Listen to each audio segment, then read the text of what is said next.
Hello दोस्तों, आप सभी का स्वागत है इस YouTube channel study with AGS पर। मैं आज केमिस्ट्री का फर्स्ट लेक्चर सॉलिड स्टेट के बारे में बात करेंगे।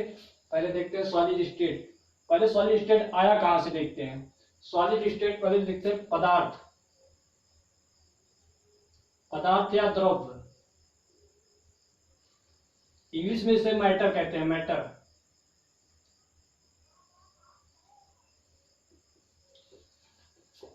अब पदार्थ के बारे में बात करते हैं। पदार्थ कहते किसे हैं, मैटर किसे कहते हैं। हर वह वस्तु चीज जो स्थान घेरती है, जिसका जिसका द्रव्यमान होता है, जिसका द्रव्यमान होता है उसे पदार्थ कहते हैं। पदार्थ की तीन अवस्थाएं होती हैं। पदार्थ तो वैसे तो कई अवस्थाएं होती हैं, मगर पदार्थ के मुख्य रूप से तीन अवस्थाएं होती हैं। पदार्थ की अवस्थाएं।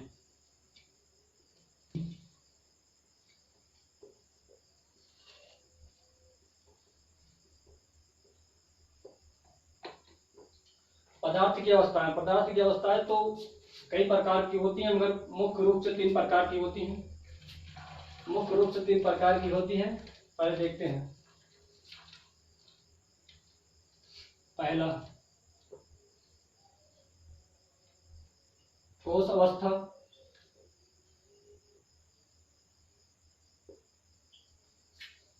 दूसरा द्रव, तीसरा गैस।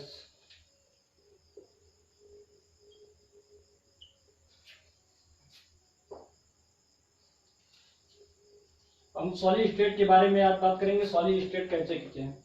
अब तीनों में मुख्य अंतर यह होता है कि इनके अणुओं के मध्य लगने वाला आकर्षण बल। जब अणुओं के मध्य कोई बल लगता है तो उसे आणविक अंतरा आकर्षण बल कहते हैं। मुख्य रूप से यही अंतर। तो सॉलिड द्रव्य की तीनों अवस्थाएं होती हैं, ठोस, द्रव, गैस। तो आज हम पहले बात करेंगे ठोस अवस्था के बारे में। ठोस अवस्था किसे कहते हैं। ठोस अवस्था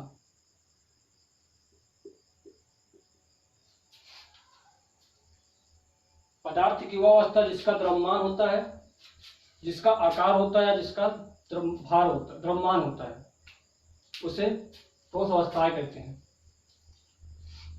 पदार्थ की वह अवस्था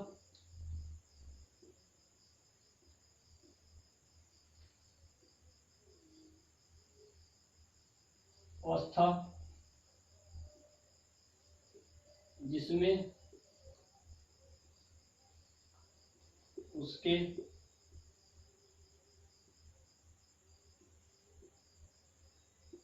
आकार एवं आयतन निश्चित होता है।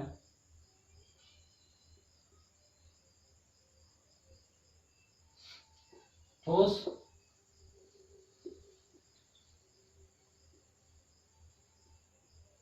अवस्था कहलाता है। ठोस अवस्था कहलाता है। पदार्थ की वो अवस्था जिसमें उसके आकार एवं आयतन निश्चित होता है, ठोस अवस्था कहलाता है। अब इसके बारे में हम बात करें, ठोस अवस्थाओं के गुण।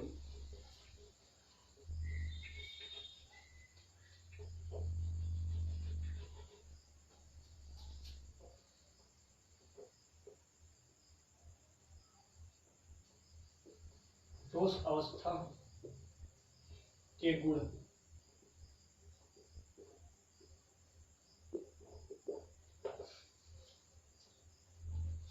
पहले तो देखते हैं ठोस जो होता है वो दृढ़ एकदम मजबूत होता है। ठोस पदार्थ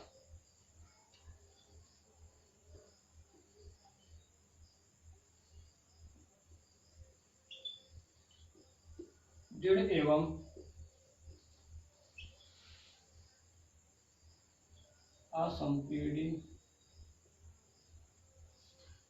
होता है। दूसरा इसका घनत्व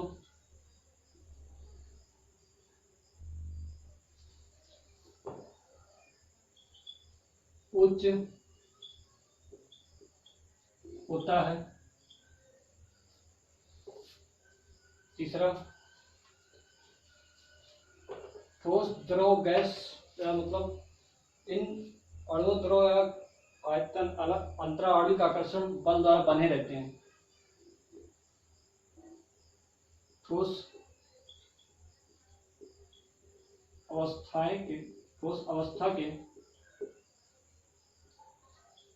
अणु आयन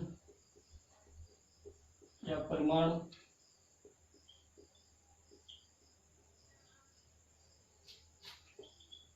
आणविक बंध द्वारा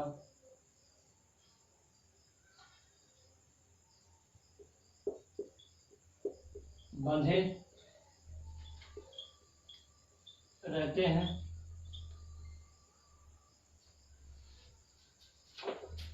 चौथा इसका आकार एवं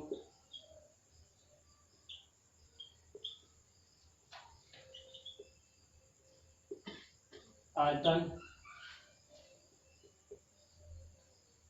निश्चित होता है।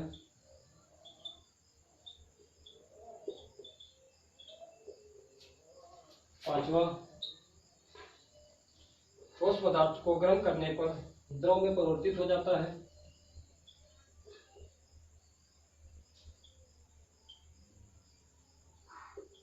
ठोस पदार्थ को गर्म करने पर द्रव में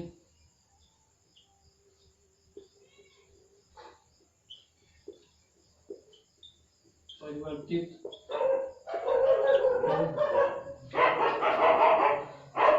हो जाता है। अब पांचवा छठवां इसका आंतरिक ऊर्जा इसकी आंतरिक ऊर्जा या शक्ति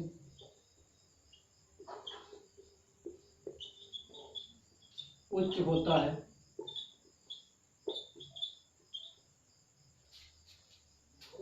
अब ठोस पदार्थ दो प्रकार के होते हैं। एक से ठोस पदार्थ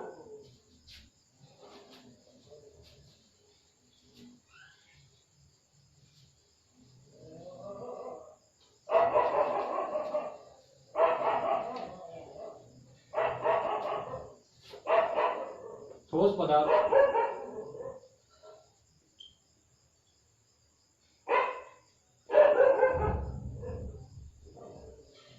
दो प्रकार के होते हैं। पहला क्रिस्टलीय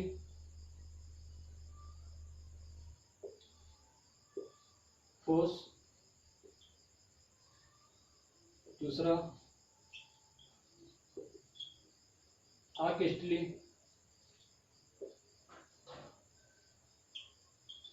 ठोस। पहले हम बात करते हैं क्रिस्टलीय ठोस कहते किसे।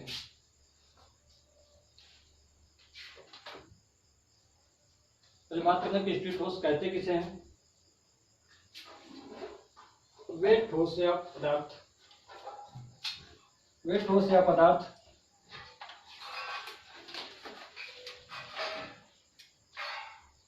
वे ठोस जिसमें उनके अवयवी कणों का क्रम निश्चित होता है उसे क्रिस्टलीय ठोस कहते हैं। जैसे नौसादर नमक, नीला थोथा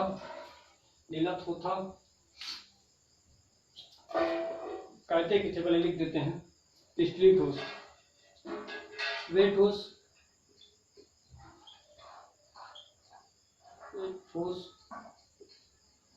जिसमें उसके अवयवी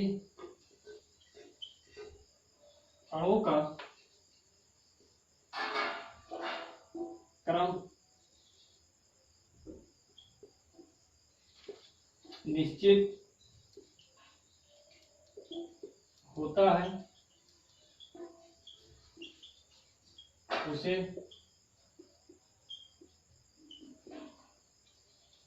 क्रिस्टली ठोस कहते हैं। एग्जाम्पल,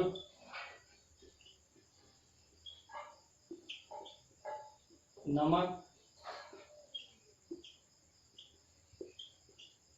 नौसादर,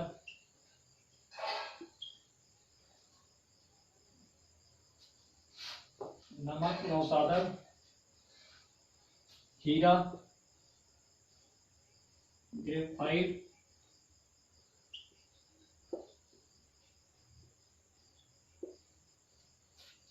आदि।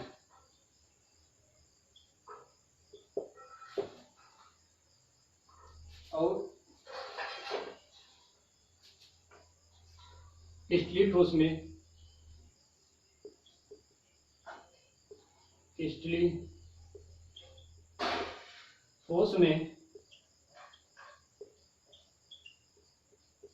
दीर्घप्रासी व्यवस्था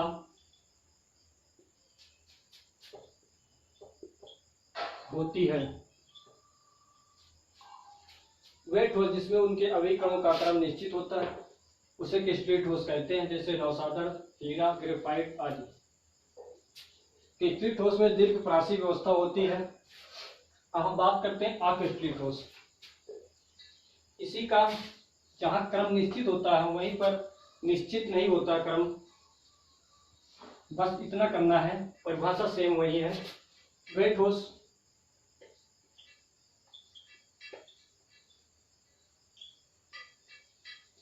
जिसमें,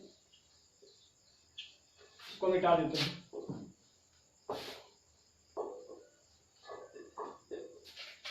जिसमें इसके अवयवी कणों का क्रम निश्चित नहीं होता है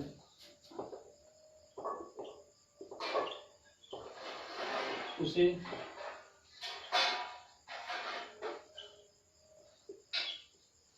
अक्रिस्टली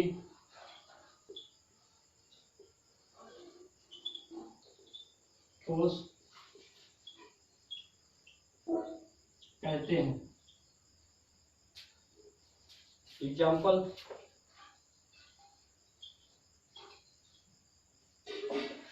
जैसे रबड़ हो गई, प्लास्टिक हो गई, रबर, प्लास्टिक, कांच आदि।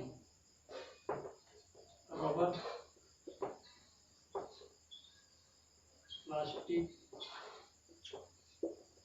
कांच आदि। क्रिस्टली ठोस वे ठोस जिसमें उसके अवयवी कणों का आकार निश्चित नहीं होता उसे अक्रिस्टली ठोस कहते हैं, जैसे रबर, कांच आदि।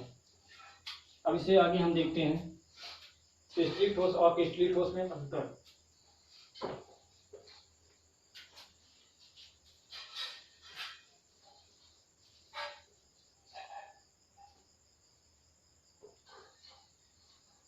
क्रिस्टली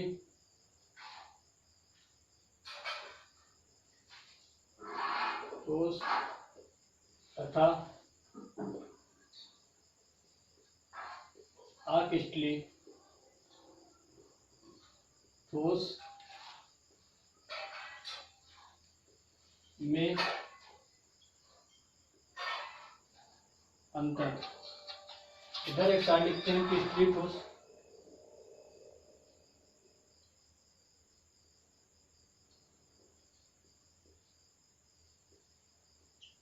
दूसरा अक्रिस्टली ठोस।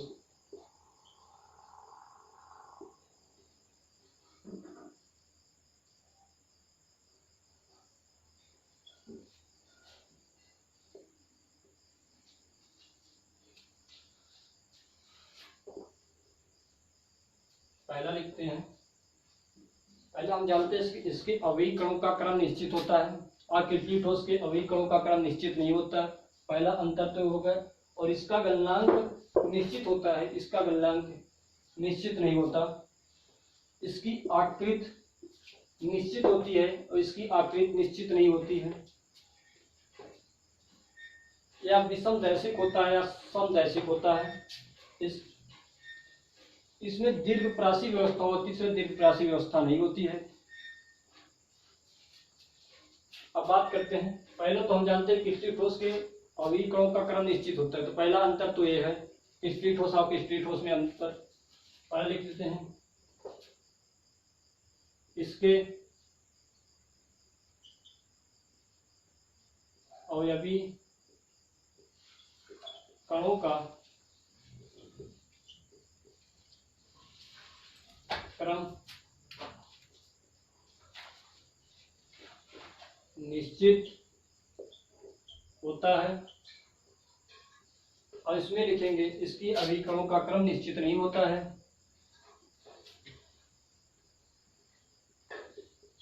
इसके अवयवी कणों का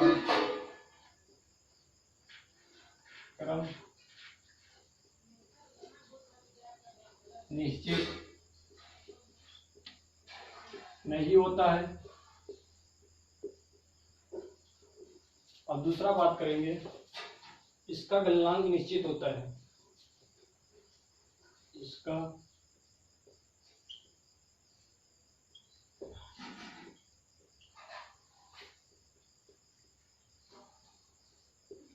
निश्चित होता है और इसका गलनांक निश्चित नहीं होता है।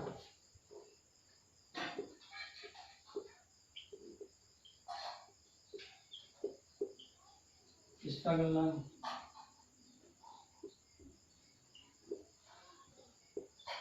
निश्चित नहीं होता है। या विषम दैशिक होते हैं या समदैशिक होते हैं। तीसरा अंतर, या विषम दैशिक होता है या समदैशिक होता है।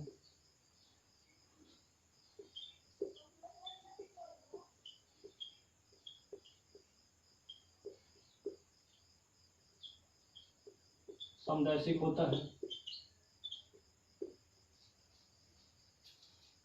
इसे वास्तविक ठोस भी कहा जाता है। क्रिस्टलीय ठोस को अवास्तविक ठोस भी कहा जाता है। इसे लिख देते हैं। क्रिस्टलीय ठोस को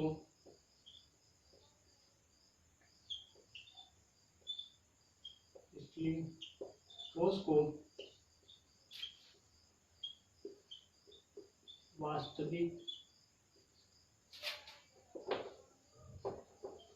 ठोस भी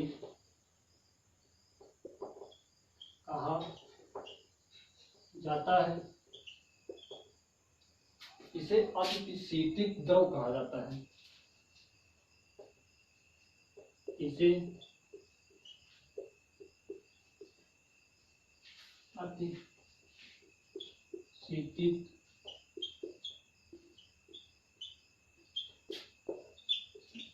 कहा जाता है।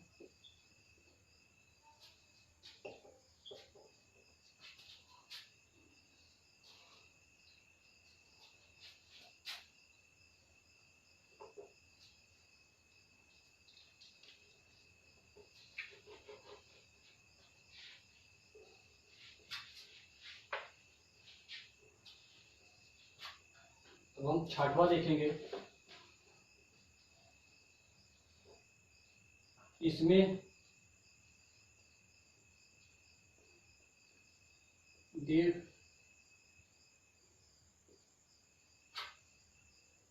प्रासी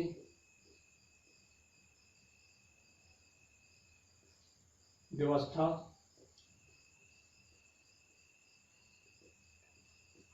होती है और इसमें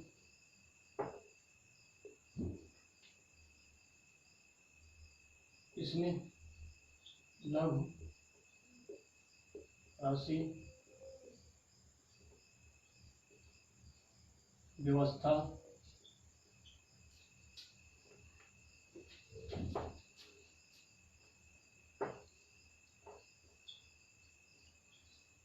होती है।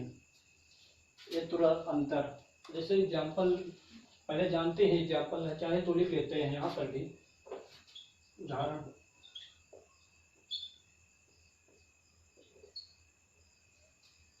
पहला नमक,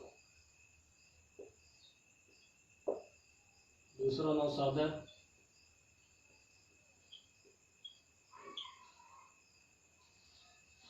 नमक नौसादर,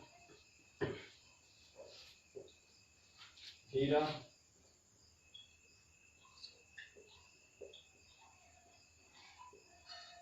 ग्रेफाइट आदि। इसमें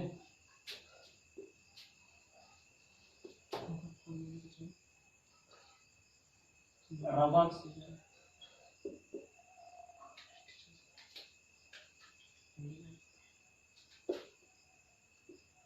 कांच, प्लास्टिक आदि।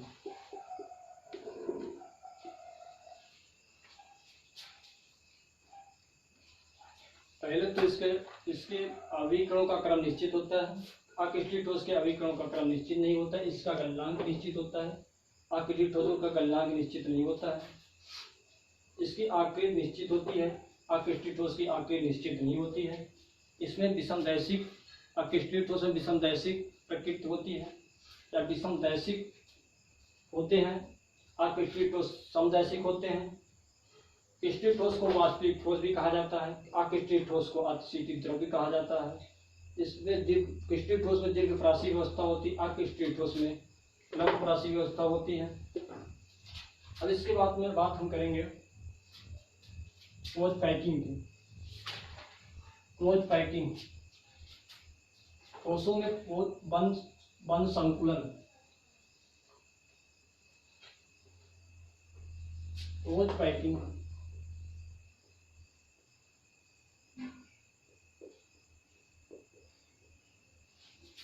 in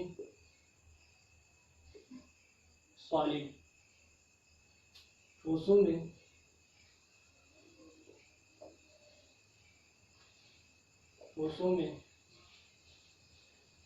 बंद संकुलन।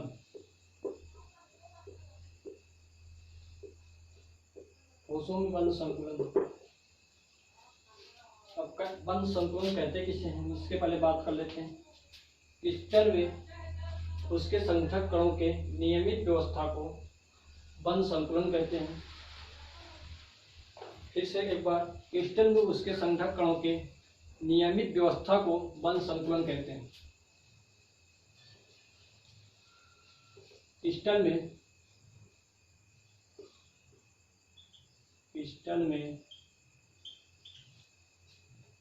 उसके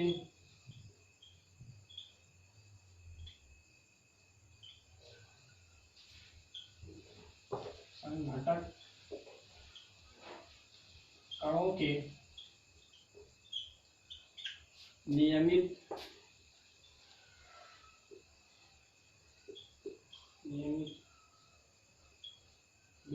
कणों के नियमित व्यवस्था को बंद संकुलन कहते हैं।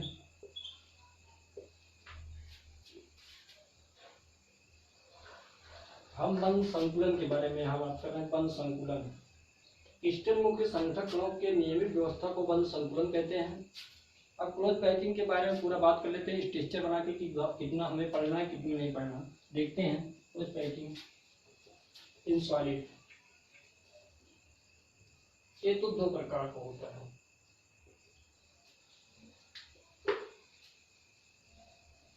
ट्रेडमार्क कर दें। पहला, क्लोज पैकिंग इन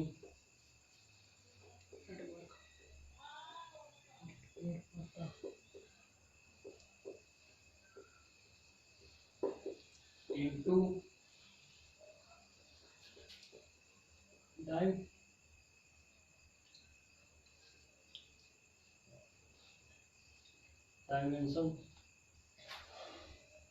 dimension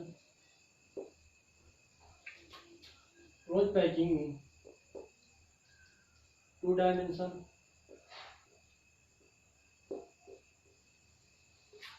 दूसरा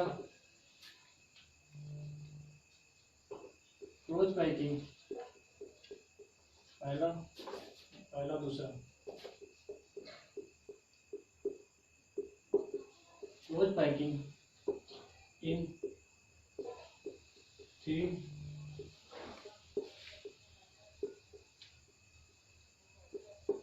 डायमेंशन, इसे हिंदी में द्विबीमी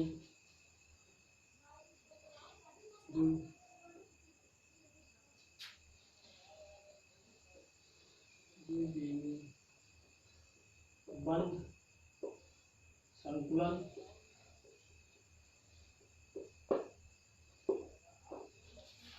और इसे हिंदी में त्रिबीमी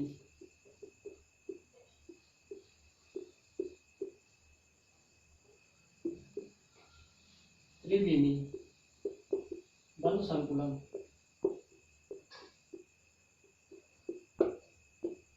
कहते हैं।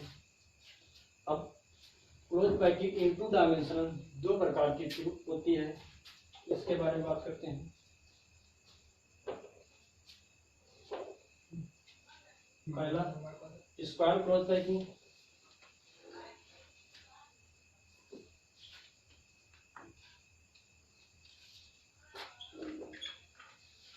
स्क्वायर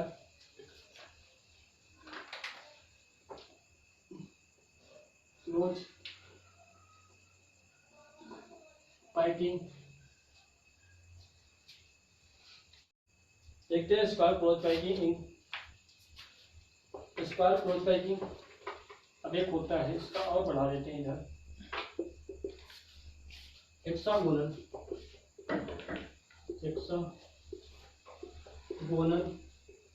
क्लोज पैकिंग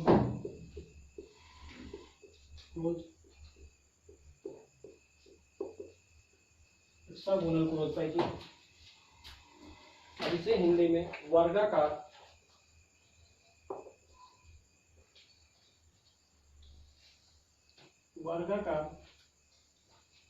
निबिड़ या बंद एक ही चीज है, संकुलन।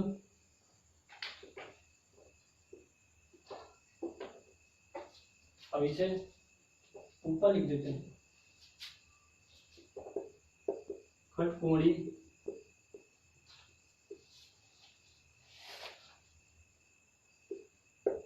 बंद संकुलन।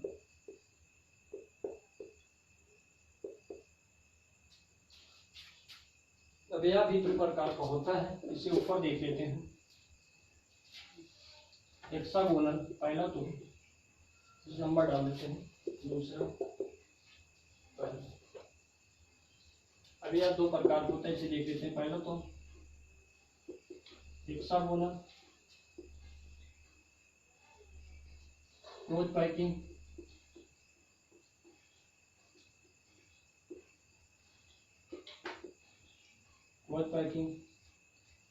और दूसरा होता है क्यूबिक क्लोज पैकिंग। यहाँ लिख देते हैं क्यूबिक क्लोज पैकिंग, और इसे हिंदी में खटकोणी बंद संकुलन कहते हैं, और इसे हिंदी में घनी बंद संकुलन कहते हैं, या निबिड़ बंद संकुलन को, मतलब बंद को निबिड़, या कई लैंग्वेज में निबिड़ लिखा रहता है, या कहीं लैंग्वेज में बंद संकुलन लिखा रहता है, तो उससे कोई कंफ्यूजन ना होना चाहिए, दोनों एक ही चीज है।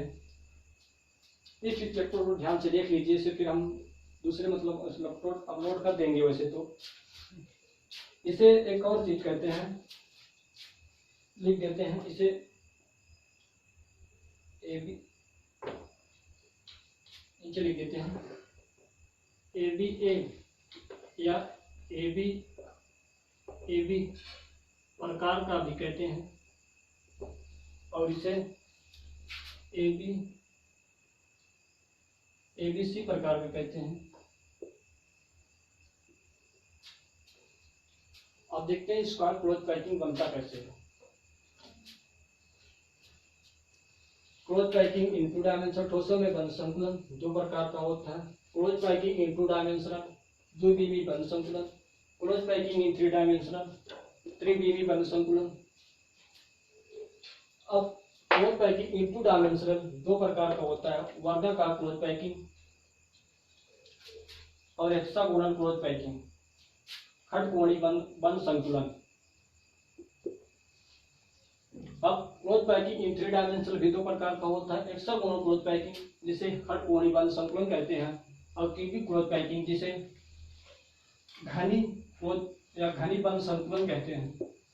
हम बात करेंगे स्क्वायर क्लोज पैकिंग की, और इसका स्ट्रक्चर कैसे बनता है देखते हैं। स्क्वायर क्लोज पैकिंग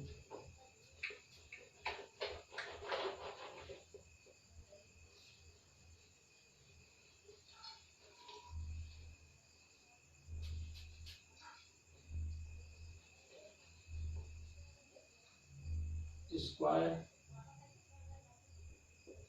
क्लोज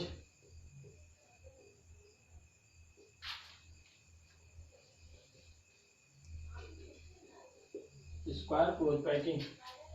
अब देखते हैं जैसे हम परमाणु मानते हैं, वहां उसके जगह पे हम परमाणु आयन मानते हैं, उसके जगह पे हम गोला मानते हैं या फुटबॉल। तो उसे व्यवस्थित कैसे करते हैं, उसे मानेंगे तो मतलब दिक्कत नहीं होगी हमें समझने में अपने लॉगरिथम में। देखते हैं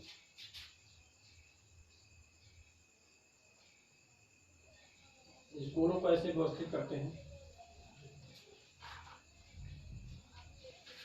ऐसे ऐसे ऐसे फिर ऐसे। इसी के सोझे पर हम गोले बनाते, थोड़ा हमसे गड़बड़ बन रहा है, आप देख लीजिएगा।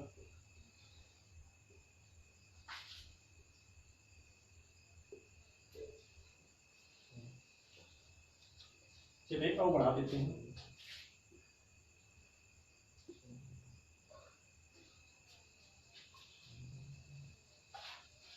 देखते हैं अब इसे हम करेंगे क्या, एक गोले को बीच के गोले को लेकर और उसके चारों उसके किनारे के गोले को देखते हैं, जैसे इससे ए हुआ ये हुआ ये हुआ ये हुआ। अब इसे हम मिला देते हैं, इसके केंद्र को मिला देते हैं, तो हमें क्या बना, एक वर्ग बना। इस प्रकार की व्यवस्था में प्रत्येक गोले को अन्य चार गोलों को स्पर्श करते हुए, इस प्रकार की व्यवस्था में प्रत्येक गोले को अन्य चार गोलों के स्पर्श करते हुए इस प्रकार गोले को व्यवस्थित करते हैं कि मतलब इस प्रकार गोले को केंद्रों को मिलाते हैं कि मिलाने पर एक वर्ग प्राप्त होता है। केंद्रों को मिलाने पर एक वर्ग प्राप्त होता है। इसीलिए ही इसको वर्गाकार बंद संकुलन या वर्गाकार निकट संकुलन कहते हैं। इसकी कोऑर्डिनेशन नंबर 4 होती है और पैकिंग एफिशिएंसी इसकी कोऑर्डिनेशन नंबर लिख देते हैं।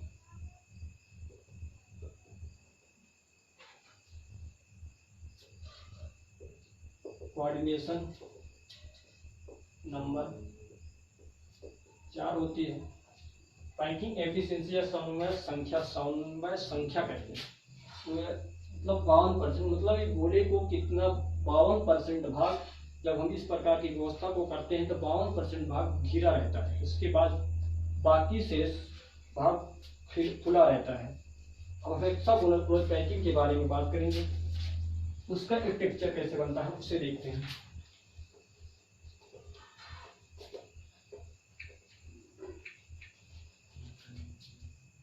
हेक्सागोनल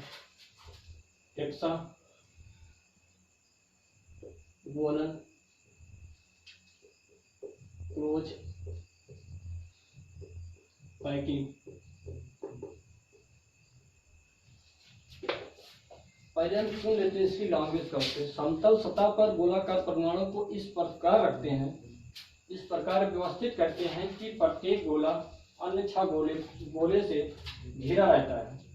इन 6 गोलों के केंद्रों को मिलाने पर, इन 6 गोले के केंद्रों को मिलाने पर इस प्रकार, या मतलब मिलाने पर हमें खड़कोणी संरचना, खड़भुज संरचना प्राप्त होती है, इसीलिए खड़कोणी बंध संकुलन कहते हैं। इसकी समन्वय संख्या अच्छा होती है। कोऑर्डिनेशन समन्वय संख्या मतलब पैकिंग एफिशिएंसी 60.4 होती है, कितने % होती है, समन्वय संख्या होती है 6 होती है। तो पहले देखते हैं व्यवस्था कैसे होती है, जैसे गोलों को अरेंज कैसे करते हैं। तो इसमें जैसे हम एक फुटबॉल लूंगा, वैसे से हम व्यवस्थित करके चले जाते हैं। पहले छोटा बन गया, बड़ा।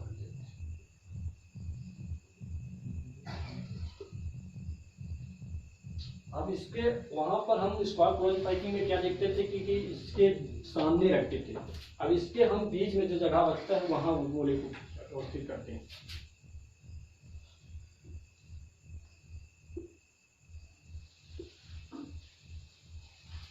फिर बीच में लगते हैं इसे।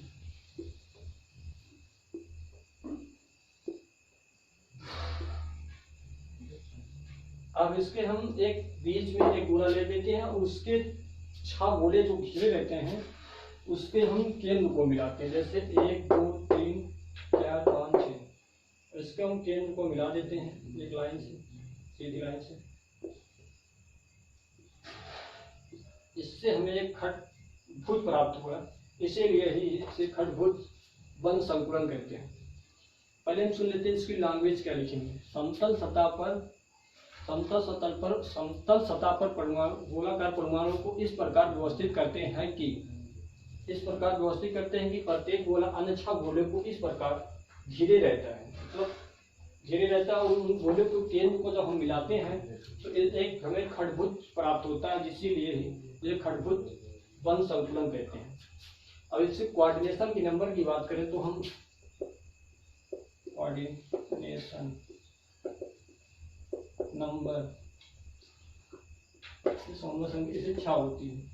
अब एक कितने % इस प्रकार व्यवस्था में कितने % भाग घिरा रहता है, तो 60.4% भाग घिरा रहता है।